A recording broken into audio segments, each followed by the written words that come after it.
আজ প্রায় অনেকদিন পর আমি গরুর মাংস হাতে মাখিয়ে রান্না করব। নর্মালি আমি বেশিরভাগ সময় প্রেসার কুকারে পেঁয়াজটা আগে ভেজে দেন কষিয়ে রান্না করি। তো হঠাৎ ভাবলাম হাতে মাখিয়ে রান্না করে দেখি কেমন হয়। তো প্রথমে আমি ধুয়ে রাখা গরুর মাংসের উপর লবণ, পেঁয়াজ, হলুদের গুঁড়ো, মরিচের গুঁড়ো, রাঁধুনি গরুর মাংসের মশলা দিয়ে দিলাম আর দিয়ে দিলাম পরিমাণ মতো তেল। একটু সামান্য পরিমাণে সস দিয়ে দিব।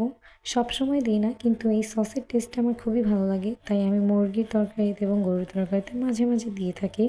আর দিয়ে দিলাম আলু। এবার আমি ভালো মতো মাখিয়ে নিব।